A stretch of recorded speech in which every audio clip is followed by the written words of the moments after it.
Hello ladies and gentlemen, my name is Schlubs and welcome to week 1 of the EDC, the Elite Draft Championships. I'm your coach of the Miami Mudkips and today we're going to be taking on the coach of the Tampa Bay Trevenants. There we go, almost forgot the name. Tampa Bay Trevenants. The coach is the Dark Savior. Link to his channel will be down in the description below. I had a lot of fun playing this game, and I hope you guys enjoy the commentary and watching this game. Let me know what you guys think about it. You know, leave your thoughts in the comment section. Anyways, let's just do a quick rundown of the team. I've got Volcanion, Starmie, Landorus Therian, Zapdos, Tangrowth, and Volcarona. And my opponent has opted to bring Gigalith, Sylveon, Cofagrigus, Infernape, Eelektross, and Quagsire. I did a pretty good job of predicting what Pokemon that he would bring, and you'll see why that is given the sets that I ran on my team. Anyways, let's get this battle started. As you can see, my opponent is pretty Volcanion weak, and because of that, I decided to actually lead with Prometheus the Volcanion here, and I'm running two tricks on it, two little tricks. I've got Substitute and I've got Hidden Power Grass. Now, the reason why I have Substitute is because I see that my opponent has a lot of Pokemon that are weak to Volcanion, and he decides to lead with one of those Pokemon, Gigalith. So what I decided to do was, predicting a switch or maybe even him going for Stealth Rocks, I decided to go for the Substitute here. You know, he's not going to want to get rid of his Gigalith so early on in the game because it does put in a lot of work against my team. So we get the sub up, which is fantastic. You're going to see I have the leftovers, so I get recovery. Sub lefties is a really cool set. I love it on Volcanion. And what this allows me to do is just get free damage off on the Eelektross without having to worry about incurring any HP, or losing any HP rather.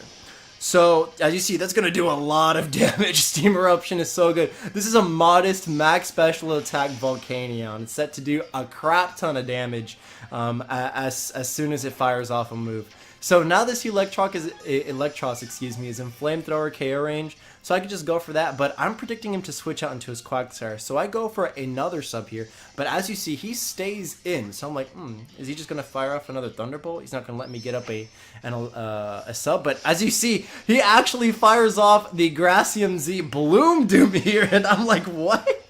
He's got the Z move on this thing?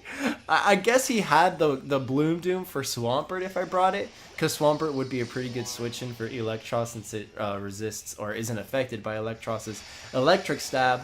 But nonetheless, I didn't end up bringing the Swampert, so you're going to see this Bloom Doom. He's going to fire it off into my sub, and there goes his Z move. So that's a really good turn for me. This time, I see that my HP is starting to dwindle, so I'm just going to fire off the Flamethrower to finish off the Eelektross, but I guess my opponent predicted that, and he switches this time out into his Quagsire, Dale the Quagsire. That's a pretty, that's a pretty good name. I mean, look at Quagsire, it looks like a Dale. Anyways, so the Flamethrower actually does a good amount of damage. Like, that's a clean 30%. And like I said at the beginning of the video, I have a special little trick for this Quagsire that it is not going to appreciate. I've got the Hidden Power Grass. So what do I do here? I just go for the Hidden Power Grass and knock this Quagsire out. Down goes Dale the Quagsire, and that puts us at 6-5. So we're doing a really good job of putting pressure on my opponent, and this Volcanion is just unstoppable right now. Now, you're going to see that my opponent is going to bring in Rafiki the Infernape here. Now, I was fearing that this Infernape was going to be like a mixed set. Like, it was going to run stuff like Overheat, Close Combat, HP Ice to deal with my team, because that would have been a very good way of dealing with each of my Mons. But you're going to see that my opponent goes for Thunder Punch here, which is a good move to have considering I have 2 water types. But he switches out. Now, I also pull a double here because I thought he would go for the HP Ice, because I thought that this thing was going to be mixed. But we see that he just switches, so that kind of intimates to me that he isn't necessarily as threatening as I think he is.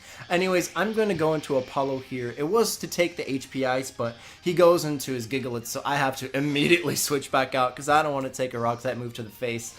And I'm going to go to, I'm going to go right back out to Hermes to try and get that Intimidate off. Lower my opponent's attack, and he is going to get up the Stealth Rocks, which sucks. Because as you guys saw in Team Preview, my team has 3 Pokemon that are weak to Stealth Rocks, one of which is 4 times weak to Stealth Rocks. So Stealth Rocks is a really big problem. I don't think he's going to want to stay in here. He is intimidated, so I'm just going to go for the free U-turn. And what this allows me to do is get some initiative and go into my Defogger Zapdos.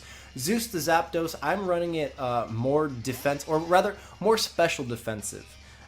You know, so that I can tank hits and get rid of Stealth Rock if my opponent brings it up, which is a really good strategy on my opponent's end. He was able to deduce that my team is weak to Stealth Rocks, so he brought it as a strategy, so kudos to my opponent there. Anyways, I just fire off the defog, get rid of the rocks, which actually, if you guys didn't know, it also gets rid of all hazards on either side of the field. And he's going to go for a Stealth Rock, Stealth Rock. He's going to go for a knockoff, which unfortunately gets rid of my leftovers, which sucks. Like I said, my Zapdos is bulky, so I had the leftovers there just to get more recovery. But I do have the Roost, which is good. And he's actually going to go for a Giga Drain here. I don't know if he predicted that I'd go for the Roost to get rid of my flying type, but he goes for the Giga Drain, and that actually does a decent amount. So you guys see that this Electros is a threat. I've concluded that this is a threat, and I need to get it off the field ASAP. So I go for a Toxic. I'm just gonna try and stall it out, to get some Roost turns, and just let it go down to Poison. Yeah, you see, Thunderbolt does a good amount there. Oh my gosh. So thankfully, I'm able to just get the Roost off up here, and he's just gonna fire off another Thunderbolt. This time it is going to be resisted because, like I said, Roost gets rid of the flying type when you go for the turn you go for it.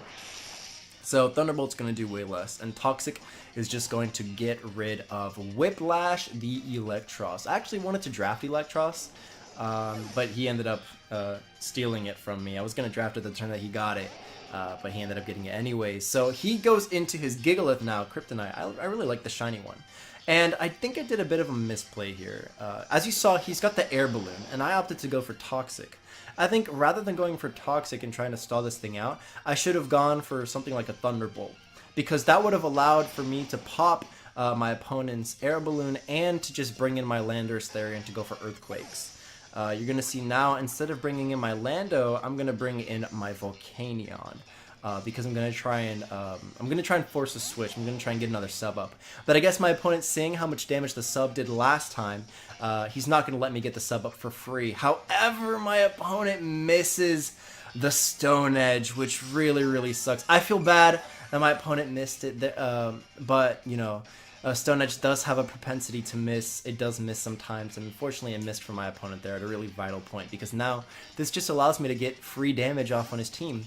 He switches out his Kryptonite and goes into Osiris, I think that's how you pronounce it, Osiris the Cofagrigus, and Osiris is not going to take the Steam Eruption well. You're going to see that it does over half damage, but again, to the RNG, to the hacks, it's because of a critical hit. I feel so bad at this point. He missed the Stone Edge and I got a critical hit. He did crit me with Stone Edge earlier, but I really don't even know if it mattered on my Zapdos. I'm special bulky, not defensive. So anyways, I'm just going to get this Flamethrower off, and I think 2 more Flamethrowers should get it. I do get a burn here, but I don't think it matters that much because I was going to knock this thing out with a Flamethrower the next turn anyways, and it's not physical. So the special Shadow Ball does break my sub, but still, like, it sucks. You know, I'm getting so much momentum in terms of RNG. I feel bad for my opponent. I feel bad that that's something that could happen. But anyways, I could feasibly go for the substitute here, since I know that the burn is going to take him out next turn, but there's no point. You know, he's just going to break it with Shadow Ball anyways, and I'll just lose HP. The best thing to do is just to knock out the Cofagrigus and just get more recovery with the leftovers, which I'm really loving this leftover substitute set. I think this is probably one of my favorite sets with Volcanion. So we see that my opponent's going to bring out Rafiki the Infernape again, and I misplay again. I think this is when I do it. I switch out Prometheus for Poseidon. Yeah, I saw that he had the Thunder Punch, and I had the feeling that he might still have the HPIs. I don't know, maybe he was saving it. So I decided to go out into Poseidon, but this didn't make sense. What if he just fired off a Thunder Punch? I would have lost the only Mon on my party that I have that outspeeds this Infernape. So here I predict a switch and I go into Hermes. It's pretty safe, you know, and I was like, okay, he might go for U-turn, you know, and he does, seeing that it's fully physical. So now I know for sure that Infernape is completely walled by my Lando T. I got the Intimidate, I got the Rocky Helmet. He can't touch me without incurring damage. So he decides to go into Skittles the Sylveon here, and I'm like, okay, I have just the Mon for you. I'm a U-turn right out into Demeter, my Tangrowth. Now the reason I bring in Tangrowth here is because Tangrowth is completely special defensive, and I slapped an Assault Vest on it. It's got max BDEF with the Assault Vest. It's going to be tanking special hits for days. But you're going to see this Moonblast actually does a decent chunk to Demeter. I'm like, what the hell? And as you see, this Sylveon is Life Orb, so that's why I did so much. He's going to switch his Sylveon out for Rafiki, and I'm going to double switch as well. I'm going to go out into, was it Prometheus? Yeah, Prometheus, the Volcanion. I'm going to go out into that. I guess I thought that I could tank a Moonblast, but then again, I don't think that was the best play because Moonblast has a chance to lower special attack. Anyways, I make another misplay here. He goes for, I stay in on his Thunder Punch. I know I could have gone into Lando T. I don't know why I didn't. I know that he's fully physical. It makes no sense for me to stay in here. And then he ends up paralyzing my Volcanion, and I'm unable to move that turn, you know. So, I mean, yeah, there was a little bit of hacks, but still, like, complete misplay on my part. I should have done way better there. There were a lot of instances in this battle that I could have improved upon, which are things that I'm definitely going to work on for future battles. I'm going to make sure not to make... I'm going to make sure to think over all of my moves. Anyways, I'm going to switch in my landers here. Safe switching. He's going to go for Mach Punch, take some Rocky Helmet recoil. And he's going to switch. He's not going to go for U-turn this time, which is smart. He's going to switch right out into his Sylveon. But his Sylveon is taking a lot of damage now. As you see, I'm going to go for the knockoff, getting rid of that Life Orb to make sure that it's not doing as much damage, which is great because Sylveon is such a threat. Fairy Stab is so good in any draft format, in anything. Fairy Stab is just fantastic. Anyways, I'm going to U-turn right back out into Tangrowth to take the special hit. I love Tangrowth. I'm so happy with my draft. I got 2 Regenerator Mons. And Tangrowth is just so good. So my opponent's actually going to go for the Wish here, opting to get some recovery as opposed to just firing off an attack. And I thought that he was going to go for Protect, but he actually fires off the Moonblast. I don't know what he was trying to do there. I get the Sludge Bomb off, and unfortunately he wastes his Wish. You know, Wish Protect I think would be a good set on Sylveon, since I don't really have many ways of OHKOing it. But down goes his Sylveon to Demeter the tank. And out comes his Rafiki, his Infernape, and I just have to switch right out into Hermes. That's all I gotta do. Every time, just go into Lando T, intimidate that sucker, and he takes recoil every time. He goes for the Fire Punch, and like I said, look at that, we eat that. That's a stab Fire Punch from an Infernape, and this is a fully physical Infernape. So, yeah, Lando T's putting in a lot of work. He's gonna bring in his Gigalith. I go for the U-turn though, because I thought that it was pretty obvious that I'd go for something... Oh, no, I go for Knockoff, sorry. It's pretty obvious that I'd go for something like Earthquake, but I knew that his Gigalith had the Air Balloon in the background, in the back. Though, this is why I indicated or I brought up the misplay earlier from Zapdos, because had I just gone for Thunderbolt that turn prior, then I wouldn't have had to deal with this! His Gigalith lives! It lives to stab Earthquake! I'm like, what? How much investment do you have to live that? Kudos to Dark Savior, man. I don't know what set he was running, but it was able to tank an Earthquake. From that range, I'm impressed. That was great. Anyways, the Gigalith does go down to Rocky Helmet Recoil from the Heavy Slam. I'm just going to double right back out into Apollo to tank any move that Infernape goes for. I was running a bulky Volcarona, but as you see, Fire Punch still does a considerable amount. And I could have ended the game here. I don't know what was going through my mind. I had the Firenium Z as my item, so I could have gone for that move, Inferno Overdrive, but I didn't. You're going to see Fire Dance does a lot. I potentially could have KO'd this Infernape and ended the game, but instead I made a misplay and then risked this. Look, you're going to see Hermes comes out. I thought he might go for Mach Punch, saying that I'm in range of that, but he actually makes a smart move and goes for Fire Punch. I'm going to get punished for this, for not going for the Firenium Z, because now I get burned. So now, I'm like, oh crap, I have to try and preserve this differential. So what I'm going to do is I'm going to swap right out into Apollo, or not Apollo, no, Poseidon. Sorry, I'm going to swap into Poseidon the Starmie. He could have predicted this and gone for Thunder Punch. Though if he did, that would have been game. So we're just going to soak up this Fire Punch. And thankfully, Poseidon's still around, the only Mon that outspeeds Infernape on my team.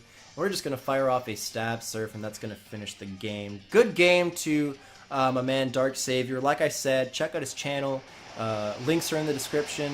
Show him some love. This was a great battle. I had a good time, you know, with the first round, first week. and we got a win. We got a W, guys. So hopefully we win next time. And yeah, I hope you all enjoyed. Keep playing Pokemon, guys, and peace. Okay.